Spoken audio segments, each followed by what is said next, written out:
시편 46편 1절부터 11절 말씀을 가지고 두려움을 극복하는 신앙의 회복 탄력성이라는 제목으로 말씀을 나누겠습니다. 오늘 말씀을 시작하면서 대조되는 청년들의 이야기로 설교를 시작하고자 합니다. 먼저 얼마 전에 있었던 사건입니다. 두 청소년의 이야기입니다. 뉴스에서 이 사진 많이 보셨죠? 캐나다에서 여행 중에 실종된 것으로 알려졌던 10대 소년 2명이 성인 3명을 살해하고 용의자로 지목되어서 또한 도망치는 일이 벌어졌고 결국에는 죽게 됩니다. 2019년 7월 23일 내셔널 포스트지에서 CBC 등 현지 매체는 캐나다 왕립 기마 경찰단에서 보고를 했는데 그 전날 캠 맥클러드 19살이죠. 그리고 브라이언 슈멜케스키라는 이 두 청소년이, 청년도 아닙니다. 청소년이 3사람을 살해한 용의자로 지목됐다라고 뉴스에서 보도가 되었고, 우리 미국에서도 이 뉴스가 크게 확대돼서 보도되었습니다. 이들은요, 배낭여행을 하던 커플과 신원미명, 7월 달까지 신원미명으로 죽임을 당한 나이 드신 분이었는데 나중에 신원을 확인한 남성, 그 남성을 살해한 혐의를 받고 있습니다. 이 캠 맥클러드와 브라이언 슈멜케스키는 어릴 적부터 친구 사이래요. 근데 이 친구 사이인 친구들이 범죄를 벌였다는 거예요. 그래서 이들은 지난 7월 10일 일자리를 찾기 위해서 대학 공부를 하면 좋은데 집안도 좋고 부모가 후원해주는 안정된 집안에 있었는데 무슨 돈을 많이 벌려고 일자리를 찾기 위해서 중서부 엘버터주로 갔다고 합니다. 그래서 그곳에 갔는데 이 두 청소년들이 연락이 두절되어서 부모가 찾게 되면서 이 사건이 드러나게 된 것입니다. 그런데 7월 15일 브리티시 컬럼비아주 북부 리어드 핫스프링 인근 고속도로에서 여행 중인 호주인 루카스 파울러라는 남자와 그의 여자친구 미국인인데요, 신나 리즈라는 그 여자친구가 총격을 받고 살해된 거예요. 나흘 뒤에 470km에 떨어진 디스레이크라는 지역에서 브리티시 컬럼비아대 강사, 이제 신분이 밝혀졌죠. 이 대학교 강사였던 레너드 딕이라는 64세 된 이 남자, 나이 든 남자가 총에 맞아 죽은 시신이 발견이 됩니다. 그 이후에 약 2km 멀리 떨어진 지점에서 이 용의자들, 두 청소년들이 몰고 다녔던 캠핑 트럭이 불에 탄 채 발견이 되었습니다. 자동차 안에는 두 청소년이 불에 탄 채 죽어 있었습니다. 그들이 범죄 행위가 발각되면서 도망을 치는 거예요. 만일에 죄를 범하지 않았다면 도망치지 않았겠죠. 그래서 경찰에 의해서 쫓김을 당하다가 경찰의 포위망이 좁혀져 오자 극단적으로 이 두 청소년들은 자살을 택하게 되었습니다. 제가 또 다른 한 젊은이를 소개하고자 합니다. 한국인이에요. 사진에 나오는데요, 되게 얼굴이 밝지요? 그리고 호강한 자식 같죠? 아닙니다. 국내 제1기업 삼성 SDS의 웹마스터, 그것을 주관하고 있는 권세종 씨를 소개합니다. 이분은요, 시골 초등학교 졸업자입니다. 유일하게 공부한 거는 초등학교 졸업장뿐이에요. 천신만고 끝에 고생 끝에 공인된 컴퓨터 도사가 되었습니다. 그는요, 이 권세종 씨는 21년 전에 초등학교 졸업 후에 무작정 서울로 상경해서 봉제 공장 시다로 일하다가 복을 받게 됩니다. 근데 이 사람의 출신은 너무나도 안타까워요. 3살 때 부모가 다 돌아가셨어요. 그래서 경북 영주에 있는 할머니 집에서 자라게 됩니다. 부모님을 잃어버리고 아주 경북 영주에 있는 할머니 집에서 살면서 초등학교 3학년 때 새벽 신문을 돌렸고 5학년 때 초석간 아침에 그리고 저녁에 그 신문을 돌려서 총 3개 신문을 돌리게 됩니다. 서울에서 경찰, 이제 서울로 올라갔어요. 한번 먹고 살고자 할머니를 떠나서 또 할머니에게 도움 주고자 학교를 다닌 게 아니라 돈 벌려고 서울로 떠났어요. 그런데 경찰을 만나는데 좋은 경찰을 만나서 이 경찰이 이 권세종 씨를, 이 어린아이를, 청소년을 어떻게 하냐, 봉제 공장에 취직시켜 주었어요. 학교를 보낸 게 아니라 너무나도 불쌍하고 연약해서 봉제 공장에 취직시켜 주었는데 월 23만 원의 봉급을 받아 전액, 착하죠. 할머니한테 23만 원을 다 보내주고 생활비는 어떻게 썼느냐?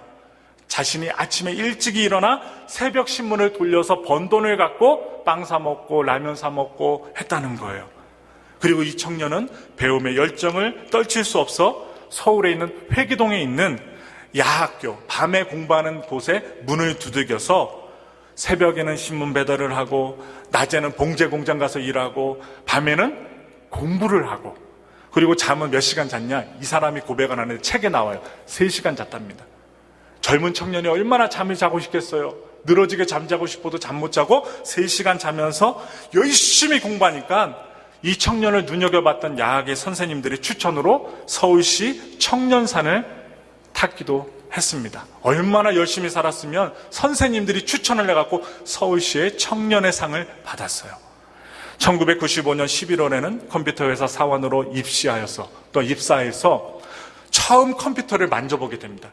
여러분들 다 컴퓨터 만져보셨죠? 그에게는 컴퓨터 직원이 그렇게 멋져 보일 수 없었답니다. 넥타이를 메고 양복을 딱 입고 컴퓨터를 치는 모습이 너무나도 이상적이고 멋져 보였대요. 그래서 모두가 퇴근한 후에 못 쓰고 버린 그 키보드를 갖다가 주워다가 타자 연습을 했답니다. 컴퓨터가 연결된 그 타자가 아니라 쓰다가 안 눌러져 갖고 눌러도 컴퓨터상에 나타나지 않는 고장난 그 타자기를 갖다가 몰래 주워다가 타자 연습을 했대요. 마침 바로 그 옆 건물에 정보통신 관련 삼성 SDS가 있었답니다. 그래서 이 권세종 씨는 늘 꿈꿨대요. 출퇴근하면서 나는 꼭 저기 SDS 삼성에 나는 들어갈 거야. 나는 거기 들어가고 말 거야. 수없이 주문을 외우며 컴퓨터 학원에 다녔고 1998년도에는 중고등학교 검정고시에 합격을 해서 자격증, 졸업장을 따게 됩니다. 그리고 2000년에 이 삼성 SDS, 이 회사가 모집한 직원 채용에 당당히 합격을 합니다. 당시 몇 살이었냐? 24살이에요. 24살이었던 권 씨는요, 최연소 정사원이 됩니다. 그리고 2001년도에는요, 열심히 공부한 나머지 경희대 지리학과 야간에 합격을 했어요. 주간은 못 다니죠. 낮에 돈 벌어야 되니까 야간 학교에 합격도 했습니다. 입사 후 3년 만에 무려 7개의 컴퓨터 자격증을 따게 되고 하루 목표와 작은 목표, 큰 목표를 갖다가 세우고 구분해서 빈틈없이 일하며 그가 좋아하는 인라인 스케이트, 여가까지 즐기는 상황에까지 이르게 됩니다. 여가도 잘 즐기니까 2003년도에는 인라인 스케이트 레이싱 대회에서 1등을 합니다. 참 모범이 되는 청년입니다. 그러나 그의 꿈이 소박해요. 이 권세종 씨의 꿈이 뭔 줄 아세요?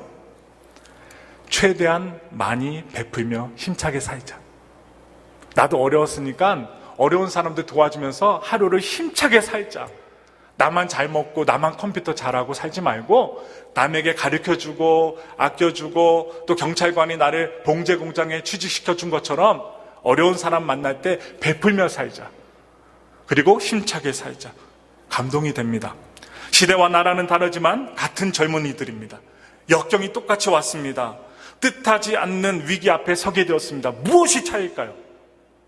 여러분, 뭐가 이들을 이렇게 역경에 대하여 다른 태도, 전혀 다른 태도와 그 결과를 나타나게 했을까요? 이런 경우 여러분 제가 소개해주고 싶은 분이 있어요. 에미 워너 교수가 있는데 이 에미 워너 교수는 회복 탄력성의 문제라고 진단했습니다. 회복 탄력성이란 원래 제자리로 돌아오는 힘이에요. 멀리 갔다가도 다시 집으로 돌아온 것처럼 제자리로 돌아오는 힘을 바로 회복 탄력성이라고 합니다. 그래서 심리학에서 주로 시련이나 고난을 이겨내는 긍정적인 힘을 의미하는 말로 쓰이는 게 바로 회복 탄력성이에요. 어떤 문제가 다가와도 포기하지 않고 자살하지 않고 일어서는 회복 탄력성이 있어야 인생을 성공적으로 살 수 있다는 것입니다. 그래서 이 회복 탄력성의 지수는요, IQ라고 하는데 높을수록, 이 회복 탄력성이 높을수록 잘 이겨낸다고 합니다. 이 회복 탄력성이 높으려면 자기 조절 능력, 구체적으로 말씀을 드리면 감정 조절력, 충동 통제력, 원인 분석력, 이것이 있고요.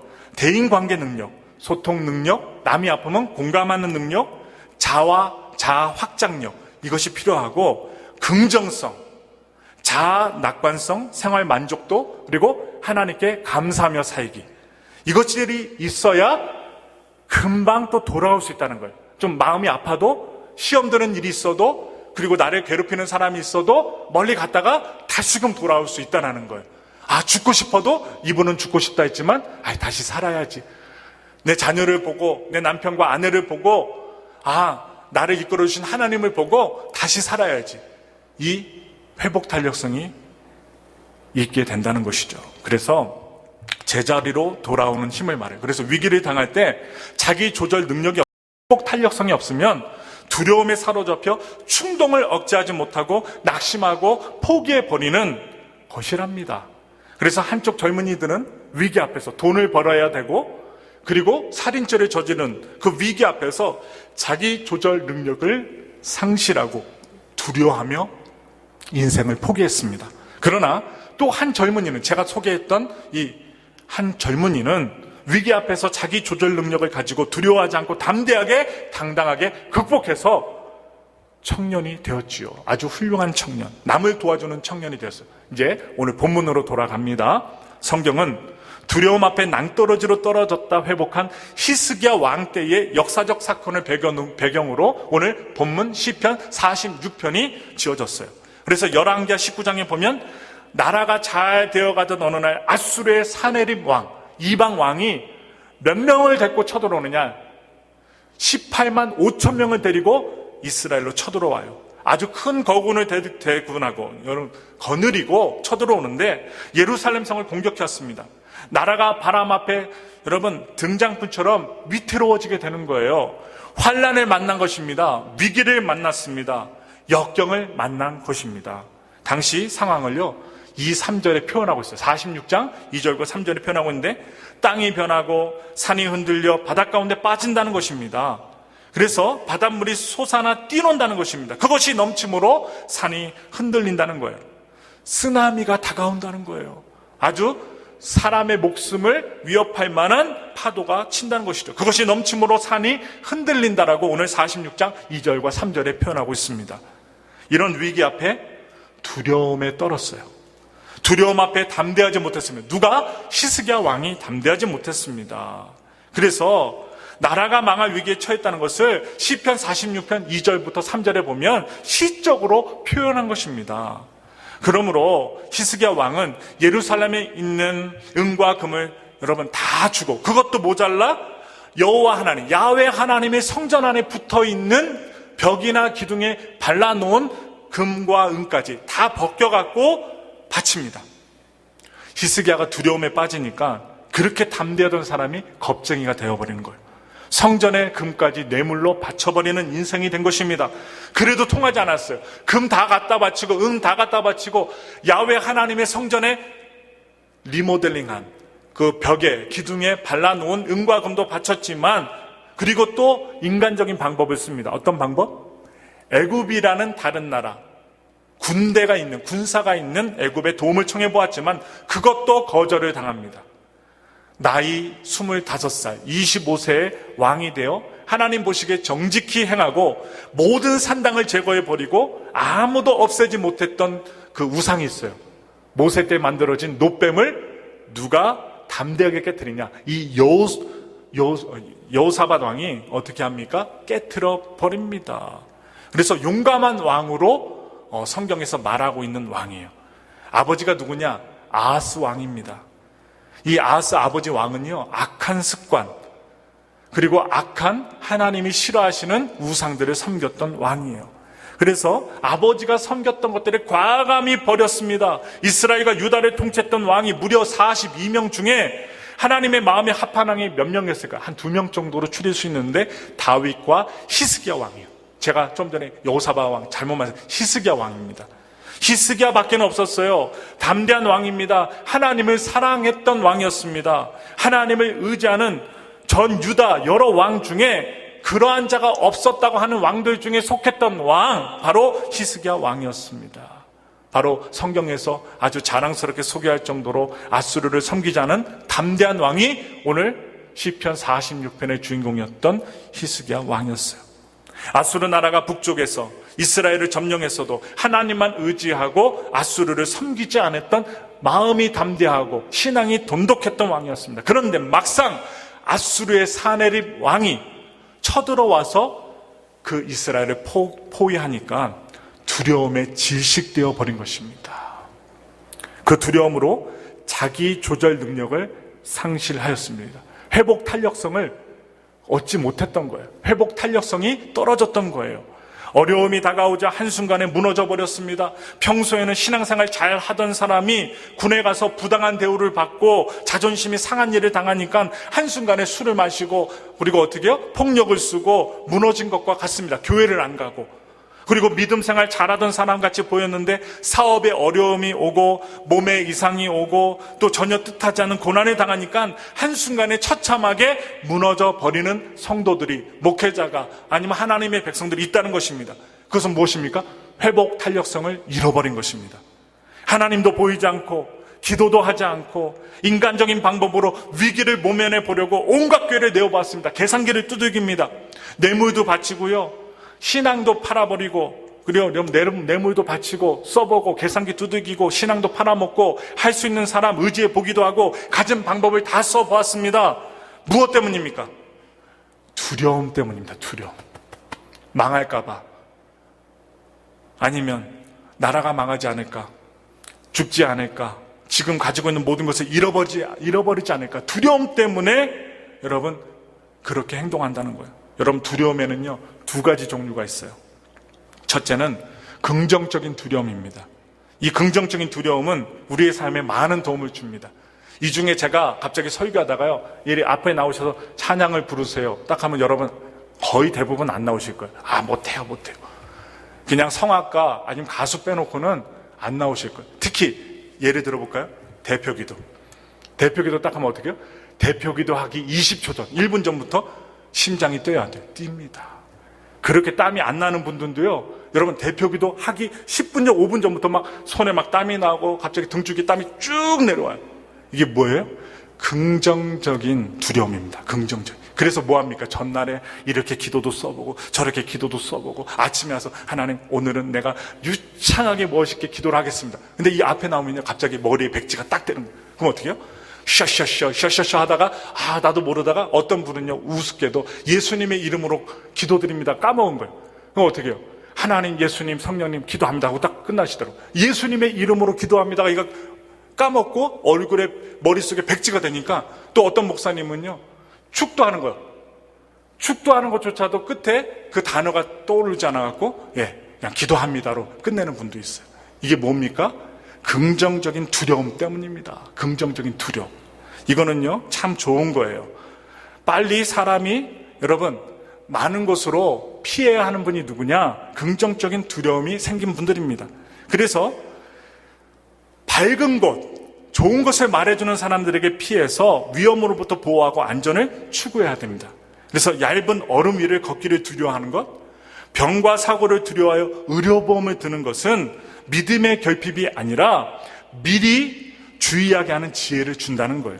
위험한 동물을 만났을 때, 시험 볼 때, 연설하려고 할 때, 대표기도 할 때 겪게 되는 정상적인 두려움은 사람을 좀 더 각성하거나 예민하게 해서 직면한 문제를 효율적으로 해결해 나가도록 해준다는 것입니다.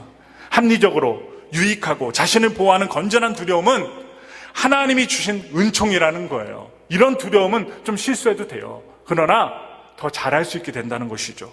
자동차 사고를 두려워할 줄 알기 때문에 여러분 조심스럽게 운전하고, 비만과 질병에 대한 두려움이 있기 때문에 음식을 가려 먹는 것입니다. 그리고 적당히 먹고 하나님에 대한 두려움이 있기 때문에 하나님을 경외하며 사는 것, 바로 긍정적인 두려움이라는 거예요. 두 번째 두려움이 있어요. 무엇일까요? 부정적인 두려움입니다. 이 아수르 사네립 왕이 이스라엘을 진치고 있을 때에 여러분 그때 히스기야 왕이 가지고 있는 두려움이 뭐예요? 오늘 본문의 두려움이에요. 부정적인 두려움입니다. 필연적으로 적을 물리쳐야 합니다. 이 전쟁에서 지면 생명을 빼앗길 뿐 아니라 가족도 다 죽어요. 재산산의 손실은 물론 국민이 노예적인 삶을 살아야 돼요. 나라가 망합니다. 반드시 이겨야 하는 사명이 주어졌어요. 부정적인 두려움이에요. 그래서 이겨야 행복이 보장되는 것입니다. 그런데 싸우려고 하지 않고 벌벌 떨고만 있는 것입니다. 이게 바로 부정적인 두려움이에요. 위기 앞에 두려워하는 것은 위기 상황이 적절하게 대처를 해야 합니다. 그런데 이 부정적인 두려움은 4가지 부정적인 결과를 나타내 줍니다. 첫째, 우리의 잠재력을 마비시켜버려요.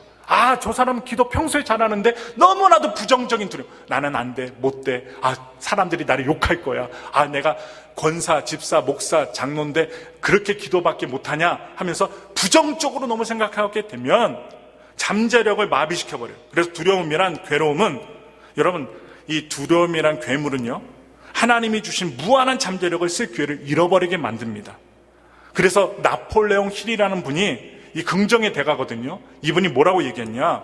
공포는 모든 논리를 무력하게 하고 모든 상상을 파괴하며 모든 자신감을 꺾어버리고 모든 열성을 지워버리며 모든 의욕을 없애버리는 힘을 지니고 있다.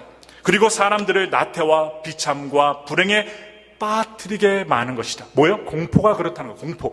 지금 이루어지지 않았는데 미리 공포를 느끼면 지레짐작 오줌 싸고 주저앉고 아무것도 못하고 사람이 총도 안 쐈는데 그냥 공포심에 죽는다는 거예요.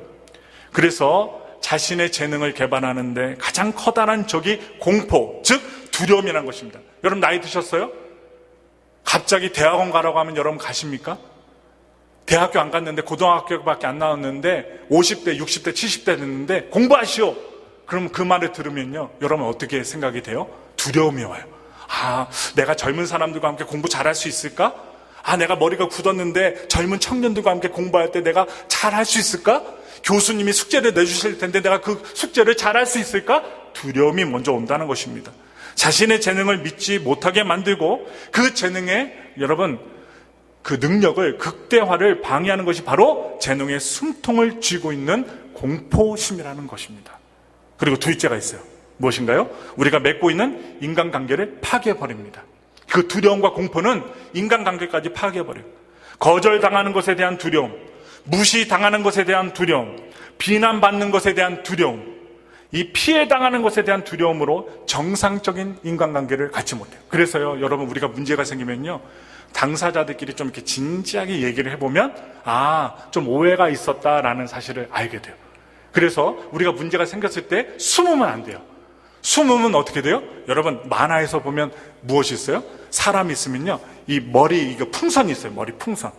혼자 생각하는 머리 풍선. 내가 직접 얘기하면 그 사람은 했는데 나는 하고 들을 때가 있어요. 그 사람은 어떻게 해요? 그 사람만의 생각을 갖고 얘기했는데 나는 잘못 이해해갖고 어떻게 합니까? 마음이 불편하고 상할 때가 있어요. 그러면 좀 천천히 차 한잔 마시면서 얘기를 해보면 그럴 수도 있겠네, 그렇게 얘기할 수도 있겠네 할 수도 있고, 또 오해한 사람은 내가 이것 때문에 잘못 오해를 했구나 하게 되면 어떻게 돼요? 평생 원수가 될 사람인데 원수가 아니라 더 돈독한 관계가 될 수 있다는 거예요. 그래서 나중에 문제가 생겨도 저 사람은 그렇게 얘기하는 사람이 아니야, 또 그렇게 오해할 뿐이 아니야 하면서 서로가, 다른 사람은 몰라도 그 문제를 해결했던 사람은 다시 이야기를 해서 긍정적으로 해결할 수 있는데, 두려움과 공포는 대면을 못하게만, 창피하니까 아예 말도 꺼내지 않게 하고 만나지도 않고, 그리고 그냥 숨어버려서 그냥 영원무금토록 자기 혼자만 끙끙거리며 살게 한다는 거예요. 여기서 벗어나야 돼요. 세 번째, 또 무엇을 영향을 주느냐? 우리의 행복을 방해합니다. 두려움은 대인 공포증, 광장 공포증, 고소 공포증, 그리고 질환 공포증, 죽음 공포증과 같은 심각한 만성 공포증 환자가 되어버리게 만듭니다. 그래서요, 여러분, 이 그림의 주인공 세네카라는 사람이 있어요. 이 세네카라는 사람은 두려움이 있는 곳에는 행복이 없다고 합니다. 여러분, 남편과 아내가 두려움으로 만나요. 내가 이 말하면 남편이 때리지 않을까? 그리고 남편은 내가 이렇게 하면 부인이 나를 미워하지 않을까? 막 두려운 거예요. 나를 떠날까 두려움. 내가 이렇게 하면 이렇게 하지 않을까? 두려운 거. 여러분, 두려움은요, 물리치셔야 돼요. 그래서 이 두려움은 행복을 방해합니다. 또 네 번째, 무엇이 있는가? 우리는 우리의 성공을 방해합니다. 두려움은 성공을 방해해요. 두려움은 대인 공포증만 뿐만 아니라 미국의 저명한 심리학자가 말합니다. 린다 세퍼틴이라는 사람이 두려움은 나를 망친다는 책에서 두려움은 사람을 수동적이고 소심하게 만들고 늘 경계심을 품게 하고 불안하게 하며 자신이 없게 만들고 매사에 비판적이게 만들고 자신을 망치게 한다라고 심리학자가 얘기합니다. 이 두려움은 그렇게 망친다는 거예요. 그래서 여러분, 제가 학자들 얘기뿐만 아니라 성경에서 말하는 건 무엇인가? 성경에서 두려워하는 이 히스기야, 오늘 주인공에게 하나님의 사람 이사야 선지자가 말씀을 합니다. 하나님의 마음으로. 열왕기하 19장 6절과 7절의 말씀을 우리 다 같이 보겠습니다. 우리 천천히 읽겠습니다. 이사야가 그들에게 이르되 너희는 너희 주에게 이렇게 말하라. 야훼 말씀이 너는 아수르 왕의 신복에게 들은 바 나를 모욕하는 말 때문에 두려워하지 말라.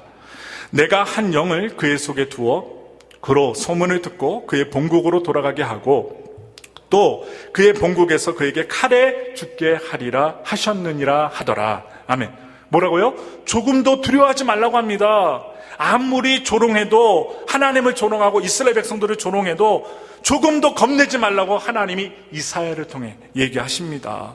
그리고 내 걱정을 하나님 내가 대신하겠다 하십니다. 사네립, 아수르의 절대 존재인 왕은 곧 고향으로 돌아가 칼에 맞아 죽을 것이라는, 혁명이 일어나서 죽는다는 거예요. 하나님이 승리하게 하신다라고 하나님의 선지자를 통해서 히스기야 왕에게 알려주시는 거예요. 여러분, 얼마나 대단한 거예요. 내가 못하는데 하나님이 하신다는 거예요.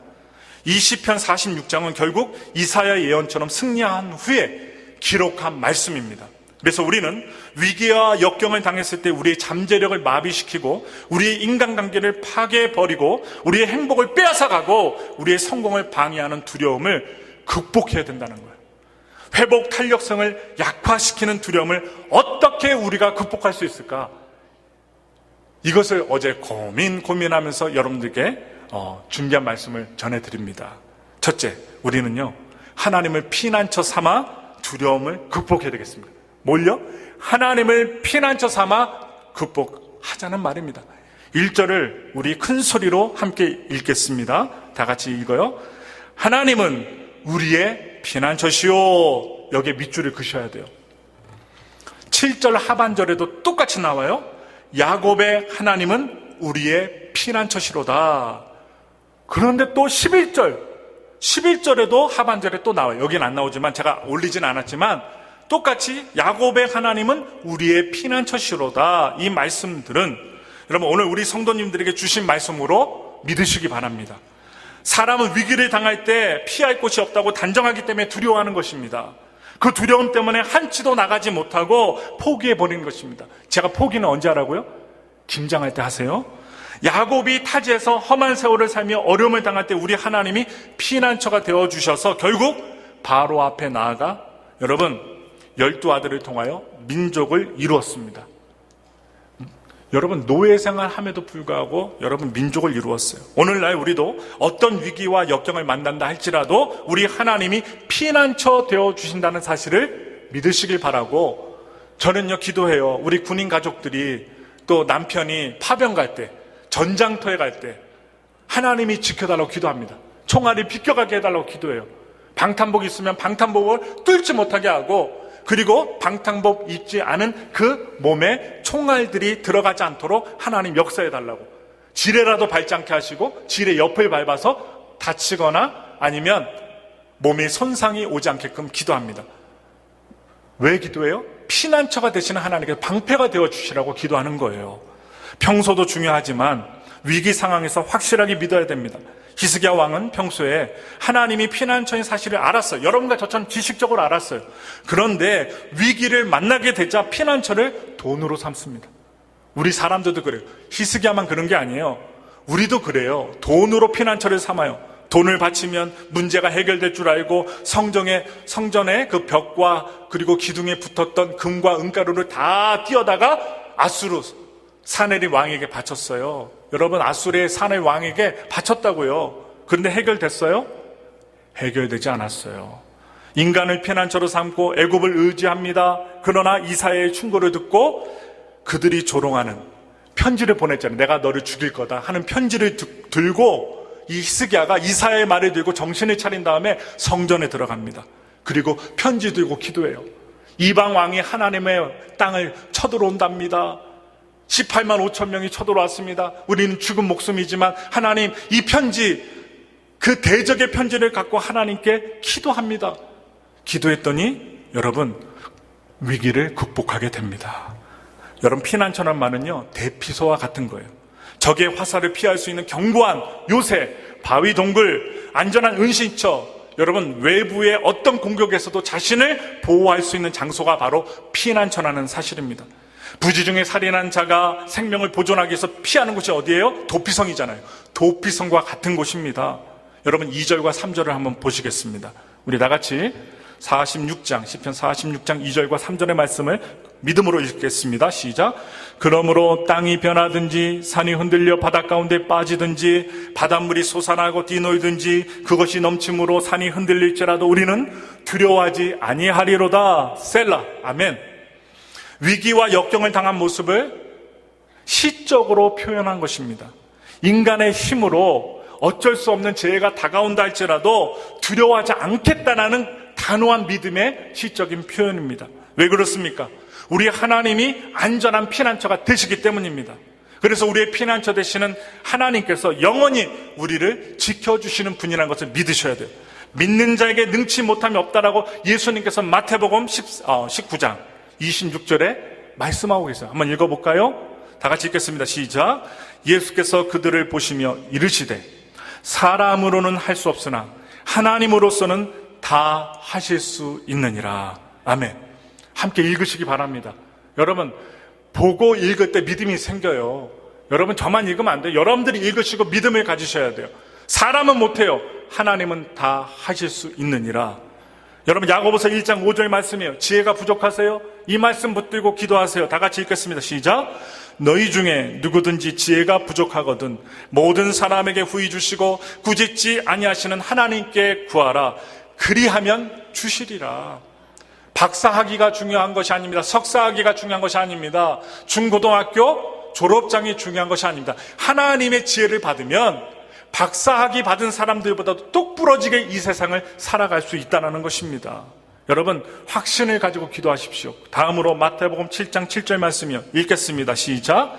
구하라 그리하면 너에게 주실 것이요 찾으라 그리하면 찾아낼 것이요 문을 두드리라 그리하면 너희에게 열릴 것이니라. 이렇게 말씀하십니다. 여러분, 우리에게 좋은 것을 주시는 하나님 앞에서 두려워하지 말고 그분 앞에 기도하며 회복 탄력성을 회복하시길 바랍니다. 두 번째, 우리의 하나님은 우리의 힘이신 것을 믿고 두려움을 극복해야 되겠습니다. 뭐라고요? 힘. 하나님이 우리 힘이 되신다고요. 하나님은 피난처만 되시는 것이 아니고 방패만 되시는 것이 아닙니다. 힘이 되십니다. 하나님이 우리 힘이 되시는 것입니다. 사람들이 위기와 역경을 당하면 왜 두려워하며 주어진 일을 하지 못하고 포기해버릴까요? 자신에게 그 위기와 역경을 극복할 만한 힘이 없기 때문입니다. 능력이 없기 때문입니다. 그래서 능력이 없다고 생각하기 때문에 두려움에 사로잡혀서 포기해버리는 것입니다.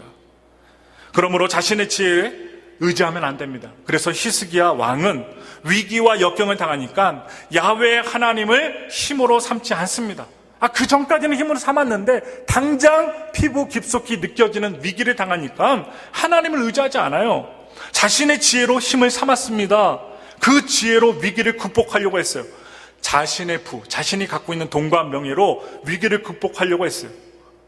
자신과 밀접한 관계를 가지고 있는 애굽에 편지를 보내서 역경을 극복하고자 했습니다. 도와달라고, 군대를 보내달라고 이웃 나라 왕과 군사를 의지했습니다. 그러나 아무런 도움을 받지 못했습니다. 결국 하나님의 사람 이사야의 충고를 듣고 편지를 들고 성전에 들어가 힘이 되신 야훼 하나님께 부르짖는 것입니다. 하나님께 기도했어요.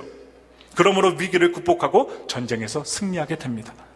하나님을 힘으로 의지하게 되면 우리 하나님께서 환난 중에 큰 도움이 되십니다. 4절을 보세요. 어떤 말씀이 나와요? 여러분, 4절에 시냇물이 흘러 들어옵니다. 포위되어서 먹을 물이 없어서 사람들에게, 여러분, 입이 바짝바짝 타갖고 물이 없으면 죽게 생겼는데 해갈의 기쁨을 줍니다. 생명이 살아나는 것입니다. 지금 막힌 사람들에게 자금줄이 열리는 것과 같아요. 피가 막힌 사람에게 피가 흐르게 만들어주시는 거예요. 인간관계가 막힌 사람들에게 관계 터널을 뚫어주시는 것과 같아요. 위기를 극복하기 위해 금까지 뜯어 조공으로 바쳤는데 지존하신 하나님의 성소를 기쁘게 하는 일이 발생하는 것입니다. 하나님을 힘으로 의지하면 야훼 하나님의 능력으로 하나님께서 기뻐하시는 일을 우리들에게 보여주시는 것입니다. 여러분 5절을 보세요. 5절에 무슨 내용이 나요? 하나님이 성중에 계심에 성이 흔들리지 않는다라고 합니다. 하나님이 우리 집에 계심에, 적용해 보세요. 우리 집이 위태롭지 않습니다. 하나님이 우리 교회에 계심에 교회가 평안해집니다. 하나님이 내 사업장에 계심에 내 사업장이 잘 됩니다. 그러므로 새벽에 하나님이 도와주십니다. 아무도 예측하지 못하는 시간입니다. 새벽은요. 어둠이 물러가고 빛이 들어오는 시간, 사람들이 잠자고 있는 시간, 그 새벽에 하나님이 도와주십니다. 우리 한국교회가 왜 부흥했어요? 새벽에 눈물 뿌리며 기도했기 때문이에요. 여러분 새벽에 기도하고 새벽 예배 드리면 하루가 피곤해요. 그러나 새벽 예배가 활성화되고 습관화되면 여러분 남들 자는 시간에 하나님 앞에 나와 내 마음을 토설할 수 있어요. 여러분 사람들은 비밀을 못 지켜요. 저를 비롯해서 우리 사람들은 비밀을 못 지킨다고요. 그런데 하나님은 비밀을 지켜주세요. 그리고 하나님은 내 기도를 들어주세요. 그래서 한국교회는요 새벽을 깨웠기 때문에 여러 가지 영향이 있었지만, 유교적인 영향이 있지만 그래도 첫 시간을 하나님께 바쳤기 때문에 우리 한국교회가 100년 됐지만, 이제 100년이 넘어가지만 여러분 엄청난 부흥을 이룬 것으로 저는 생각이 되어집니다. 오늘 본문에서도 여러분 하나님의 백성들이 아수르에 의해 구원받을 때도 새벽에 하나님이 역사해 주셨어요. 히스기야가 기도하던 날 그 밤에 여호와의 천사가 아수르의 군대 진지 앞으로 내려와서 18만 5천 명을 몰살시켜버립니다. 단번에 죽입니다. 열왕기하 19장 25절에 나옵니다. 아침에 일어나 보니, 새벽이 지나서 아침에 일어나 보니 사방이 시체로 가득 찹니다. 그래서 6절은요, 오늘 시편 46편 6절은 그 상황을 시적으로 표현한 것입니다. 아수르 같은 최강의 나라가 흔들리는 것입니다. 야훼 하나님의 힘 앞에 당시 패권국, 강대국이었던 힘도 무기력해진 것입니다. 하나님의 힘 앞에 흔들리지 않고 버틸 것이 무엇이 있겠습니까? 그 아무것도 없습니다. 하나님 앞에 대적하는 모든 것들은 다 무너지고 맙니다. 그래서 야훼의 힘 앞에 다 녹아내려져 버리는 것입니다. 야훼의 힘 앞에 우리를 둘러싼 원수마귀, 사탄의 힘도 무기력해지는 것입니다. 하나님은요, 사람에게 예측 능력을 선물로 주셨어요. 예측 능력. 그 예측 능력으로 미리 실패할 것이라고, 잘못될 것이라고 예단하고 두려워하는 것입니다. 여러분 보세요. 조짐이 좀 안 되는 것처럼 보여요. 그러면 사람이 어떻게 해요? 미리 예측을 한다니까요. 저 사람이 나를 미워해요. 그러면 어떻게 해요? 아, 나를 미워하는구나. 예측한다니까요. 아, 우리 집안이 좀 안 될 것 같구나. 예측을 한다니까요. 그래서 예측 능력으로 두려워하는데, 병원에 수술을 예약해 놓은 환자가 이 수술로 잘못될 것이라고 생각하고 두려움에서 벗어날 수 없다면 그대로 된다는 거예요. 그러나 이 수술을 통하여 건강해질 것이라고 생각하면 오히려 수술을 기대하는 것입니다. 아, 이대로 내가 건강검진할 때 나타나지 않고 이게 막 3기, 4기 이렇게 오래됐다면 내가 손도 쓰고 그냥 죽을 텐데, 1기 때, 2기 때 좀 이게 내가 나에게 발견되게, 의사에게 발견되게 하셔서 미리 수술케 하시니 감사합니다. 깨끗하게 나는 나음을 얻으리라, 완치하리라. 그런 사람은요, 그렇게 될 수 있다는 것입니다. 그래서 사업을 시작하기 전에 실패할 것이라고 예단해버리면 그 좋은 재능이 있다 해도 두려움으로 사업을 시작할 수도 없다는 것입니다. 파도를 타는 사람들은요, 뭘 기다려요? 강한 파도를 기다립니다. 연을 날리는 아이들은 무엇을 기다릴까요? 아주 강한 바람을 기다립니다. 우리가 어떤 상황을 만날 때 두려움을 극복하고 담대함으로 나아가려면 그 일을 하나님께서 나에게 기회로 주셨다라고 받아들이는 것입니다. 어려울 때 내가 기도할 수 있는 기회를 주셨구나. 내가 어렵고 힘들지만 내가 하나님께 정신을 차리고 믿음으로 성장할 기회를 주셨으니 감사합니다. 다윗이 그랬어요. 골리앗 앞에 두려움으로 떨고 있는 이스라엘 백성들 앞에 야훼를 힘입고 담대하게 나아가는 다윗을 보십시오. 여러분, 그 당시 사울 왕도 유명한 장군들도 다 두려움을 떨고 골리앗 앞에 나서지 못했어요. 그러나 하나님께 붙들림 받은 다윗은 하나님께 붙들림 받으니까 여러분 나아가서 대적해서 이길 수 있었다는 거예요. 그래서 하나님께 붙들림 받으니까 홍해를 가르는 기적이 나타났습니다. 물을 펑펑 쏟아내는 기적을 경험했습니다. 야훼의 힘을 체험한 다윗은 어떤 고백을 합니까? 우리가 다 같이 다윗의 심정으로 고백합니다. 시편 18장 1절을 믿음으로 고백하겠습니다. 나의 힘이신 야훼여, 내가 주를 사랑하나이다. 아멘. 하나님이 나를 보호해 주시고 힘이 되시니까 사랑할 수밖에 없어요. 세 번째 말씀 마지막으로 드립니다. 우리는 하나님이 우리와 함께 계심을 믿고 두려움을 극복해야 되겠습니다. 우리 7절을 다시 한번 읽어보겠습니다. 믿음으로 크게 읽겠습니다. 시작. 만군의 야훼께서 우리와 함께 하시니 야곱의 하나님은 우리의 피난처시로다. 셀라. 왜 우리가 두려워하지 말아야 합니까? 만군의 하나님이 우리와 함께 하시기 때문입니다. 그래서 두려워하지 말랍니다. 11절을 보세요. 다 같이 읽겠습니다. 만군의 야훼께서 우리와 함께 하시니. 아멘. 사람이 두려워하는 이유는 여러 가지가 있겠지만 분리되어 홀로 있다고 생각하기 때문입니다. 분리시키면 외롭다고 느껴요. 성경에 의하면 이 분리의 두려움은 근본적으로 죄로부터 온 것입니다. 성경에서 처음 두려워한 것은 누구일까요? 아담이에요. 아담. 연구해봤더니 아담입니다. 이 아담이 동생을 죽이고 나서 죄를 짓고 나서 창세기 3장 10절 말씀 뭐라고 해요? 다 같이 여러분 동생을 죽인 게 아니죠. 아담이 뭐라고 얘기합니까? 시작 읽겠습니다. 시작. 내가 벗었으므로 두려워하여 숨었나이다. 예, 하나님이 먹지 말라는 그 선악과를 먹고선 어떻게 합니까? 죄를 짓고 벗었으므로 두려워하여 숨었나이다. 고백을 하게 됩니다. 벗었으므로 수치가 드러났다고요. 그런데 요나도요, 죄를 짓고 도망가 두려워합니다. 베드로도 예수님을 부인하고 욕하고 도망하여 두려워합니다. 이게 뭐예요? 분리공포입니다. 떨어지는 두려움, 버려지는 두려움입니다. 그러나 우리는 이제 예수 그리스도로 말미암아 모든 죄를 용서받고 담대하게 하나님 앞으로 나아가게 되었습니다. 그래서 예수님께서 우리를 용서해 주셨어요. 그리고 하나님께로 갈 수 있는 길을 열어주셨어요. 하나님이 우리의 아버지입니다. 그래서 우리 하나님은 어떤 경우도 우리를 떠나지 않으십니다. 성경은요, 역경을 당하고 위기를 당하면 사람들은 떠나버려요. 친구도 떠나버리고 자식도 버리고 부모도 버리고 심지어는 아내가 욕하고 떠나서 누가 생각나세요? 욥이 생각나요. 욥이 위기를 당하니까 아내까지 욥을 버리고 떠납니다. 하나님을 욕하고 죽으라고 합니다. 다윗이 왕으로 있을 때는 수많은 사람들이 다윗을 따랐어요. 그런데 압살롬 아들에 의해서 정권이 바뀌고 위기가 오자 배신당하고 위기를 당하니까 주변에 수많은 사람들이 다윗을 외면합니다. 특별히 한 사람이 있어요. 시므이라는 사람. 신하이죠. 다윗의 신복이었던 시므이가 산비탈로 내려가면서 저주하고 그를 향하여 돌까지 던지면서 여러분 저주까지 합니다. 막 욕을 하는 것입니다. 그리고 떠나버렸습니다. 그러나 우리 하나님은 이 다윗을, 욥을, 그리고 수많은 하나님의 백성들을 떠나지 않았습니다. 그들과 함께 하셨습니다. 오늘 히스기야도 마찬가지입니다. 평상시에는 하나님을 잘 믿고 의지했던 왕이었습니다. 그런데 위기를 당하자 하나님을 배신합니다. 성경에 기둥의 금까지 떼어서 여러분 조공을 합니다. 하나님을 의지하기보다는 애굽을 의지합니다. 그리고 하나님의 뜻을 물어보기보다는 인간적인 방법으로 협상을 하려고 했습니다. 먼저 기도하지 않았어요. 협상을 먼저 했어요. 베드로가 예수님을 배신하듯 배신하는 것입니다. 그런데도 우리 하나님이 히스기야를 떠나지 않으셨어요. 끝까지 히스기야와 함께 하셨어요.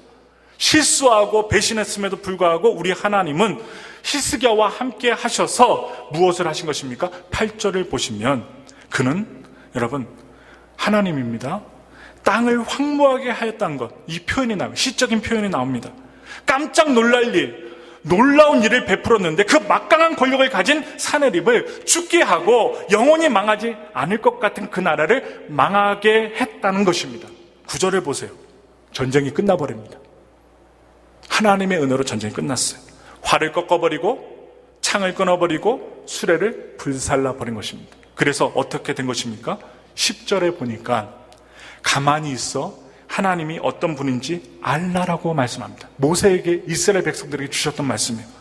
문나라 중에 높임을 받으실 분이시고 세계 중에 높임을 받으실 분이라고 고백하고 있습니다. 우리 하나님은 결코 조롱받으실 분이 아니십니다. 여러분과 저를 통해 높임을 받으실 분이 바로 전능하신 하나님, 예수님, 성령님이세요. 우리가 어떤 경우는요, 두려움으로 낙심하고 포기하기도 해요. 그런데 하나님 포기하지 말래요. 두려워하지 말라고 해요. 하나님이 우리와 함께 하셔서 결국 높임을 받으신다라고 말씀하고 계셔요. 다윗은 시편 23편 4절에 이런 말씀을 하고 있어요. 우리 다 같이 다윗의 심정으로 고백합니다. 내가 사망의 음침한 골짜기로 다닐지라도 해를 두려워하지 않을 것은 주께서 나와 함께 하심이라. 주의 지팡이와 막대기가 나를 안위하시나이다. 하나님은 공간적으로 우리와 함께 하십니다. 멀리 계시는 분이 아니에요. 극한 상황에서도, 건강할 때도, 질병에 걸려있을 때도, 부도의 위기 속에서도, 수술을 받을 때도, 성공했을 때도, 실패했을 때도 어디에나 계시는 분이 우리의 좋으신 하나님이세요. 두려움에 떨며 도망가는 야곱에게, 여러분, 하나님은 브엘세바에서 창세기 28장 15절의 말씀을 보시면 우리 다 같이 읽겠습니다. 여러분, 형을 속이고 팥죽 한 그릇에 장자권을 갖다 빼앗았어요. 형을 속여서 어떻게 형이 죽이겠다 하니까 도망치는 그 자리, 바로 브엘세바입니다. 거기서 하나님 뭐라고 얘기하셔요? 다 같이 읽겠습니다. 내가 너와 함께 있어 내가 어디로 가든지 너를 지키며 너를 이끌어 이 땅으로 돌아오게 할지라. 내가 내게 허락한 것을 다 이루기까지 너를 떠나지 아니하리라 하시니라. 얼마나 위로가 돼요. 도망자 신세, 죄를 지은 신세, 형을 속였어요. 그런데 하나님이 이 나쁜 놈아 왜 속였냐, 왜 거짓을 했느냐, 엄마의 말을 왜 들었느냐, 이 말 하잖아요. 내가 너와 항상 함께 있을 것이니라. 얼마나 위로가 돼요. 여러분, 오늘 예배 오셨는데 두려워하며 쫓기는 성도님들 계십니까? 야곱처럼 절박한 상황에 계신 분들 계셔요? 우리 하나님이 함께 하십니다. 두려움을 물리치고 담대함으로 나가셔야 돼요. 이 시간 하나님의 음성을 들으시기 바랍니다. 하나님이 함께 하십니다. 그래서 예수 믿는 우리들은요, 절대로 죽겠다는 말 하면 안 돼요. 하나님 앞에서 난 죽겠다, 안 된다, 하나님 없다, 이런 말 하시면 안 된다는 거예요. 하나님은 두 눈 부릅뜨고 계셔요. 우리 옆에 계셔요. 그리고 내가 어려울 때마다 사람을 통하여, 환경을 통하여, 아니면 믿지 않는 사람들을 통하여, 아니면 정치적인 영향을 통하여 나를 도와주시는 분이에요. 그분 앞에서 내가 안 된다고 죽겠다고 하면 안 된다는 거예요.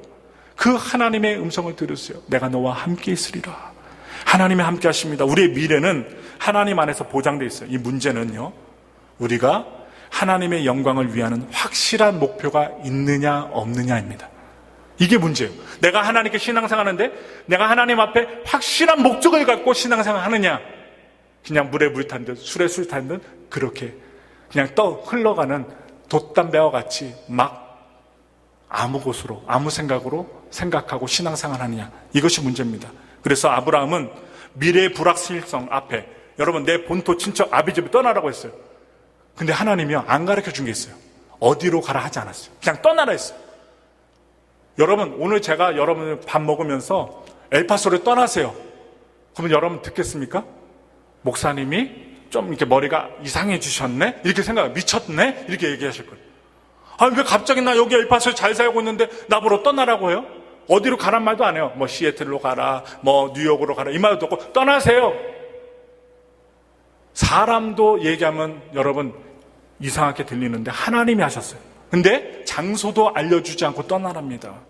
이 미래의 불확실성 앞에 두려워하지 않았습니다. 아브라함은 요단강을 가르고 여리고성을 무너뜨리는 방법을 다 준비해 놓으신 하나님이 여호수아에게 말씀합니다. 신명기서 31장 8절 말씀이에요. 우리 다 같이 읽겠습니다. 다 같이 읽습니다. 시작. 야훼 그가 내 앞에서 가시며 너와 함께하사 너를 떠나지 아니하시며 버리지 아니하시리니 너는 두려워하지 말라, 놀라지 말라.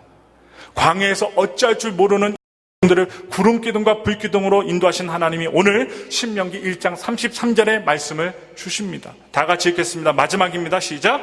그는 너희보다 먼저 그 길을 가시며 장막 칠 곳을 찾으시고 밤에는 불로 낮에는 구름으로 너희가 갈 길을 지시하시는 자이시니라. 아멘. 너무 고마우신 하나님, 우리를 지켜주시는 하나님.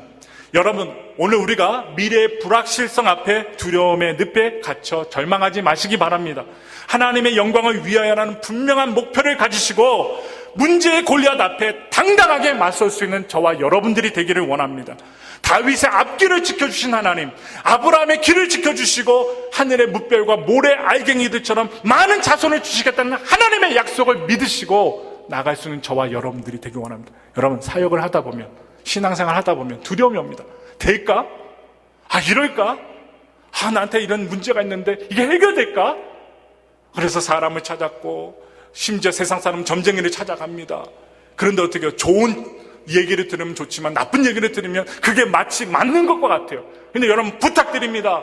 아무리 내가 신뢰하는 사람이 나한테 확실한 말을 하더라도 하나님이 주신 말씀에 딱 세워서 아니라고 생각되지만 아니라고 하고 주님 앞에 설 수 있는, 아무리 제가 여러분들에게 상담을 할지라도 하나님 말씀에 비춰서 아니라고 하면 하나님의 말씀에 바로 설 수 있는 저와 여러분들 되기 원합니다. 그러면 승리합니다. 무너진 재단을 세워줍니다. 죽어가는 사람도, 군인들도 살려주십니다. 제가 아는 군인도요, 여러분 어떻게 산 줄 아세요? 믿음이 그렇게 좋지 않았어요. 아프가니스탄 가게 되었죠. 근데 평소에 안 하던 짓을 했답니다. 어떤 짓? 이 앞에 포켓에 동전을 안 넣었었는데 큰 동전을 넣었대요. 그러다가 안 믿던 하나님, 갑자기 총알이 오가고 폭탄이 터져가니까 뭘 찾아요? 세상 사람들, 부처님, 공자님, 예수님 다 도와달라는데 그렇게 얘기하지 않고 예수님 나를 살려주세요. 막 오줌 싸면서 살려달랬대. 근데 총알이 막 오는 거예요. 그런데 그날 아침 따라 두꺼운, 여러분, 코인을 앞에다 넣었는데 그 총알이 어디 맞았을까요? 휘잉 하다가 어떻게 해요? 목에 안 맞고 딴 데 안 맞고 심장에 안 맞고 코인에 딱 맞은 거예요. 근데 어떻게 합니까? 딱 꺼내서 봤는데 코인을 뚫어야 되는데 옷과 여러 가지 장비들 때문에 뚫지 못하고 들어오다가 반쯤 들어오다가 딱 멈춘 거예요. 누가 하셨어요? 하나님이 하셨어요. 그게 들어왔다면 죽었겠죠. 그 어머니의 눈물의 기도, 목사님과 성도들의 눈물의 기도 속에서 그 군인은 살게 되었어요. 그래서 그분이 저한테 자랑하더라고요. 제가 하나님을 이것 때문에 믿게 되었습니다. 딱 보니까 어떻게 동전 뚫지 못한 그 총알과 동전을 갖고 십자가처럼 걸고 댕겨요. 그러면서 항상 자기가 어려운 일이 있을 때마다 나를 살려주신 하나님. 여러분, 그렇게 눈에 보이지 않아도 하나님 우리 지키십니다. 흔들리지 마세요. 두려워하지 마세요. 회복, 탄력성, 하나님의 은혜를 갖고 다시 돌아오세요. 그리고 하나님 앞에 바로 서세요. 하나님이 이끄십니다. 이 이끄심을 받는 저와 여러분들 되기를 예수님의 이름으로 축원합니다. 기도하겠습니다.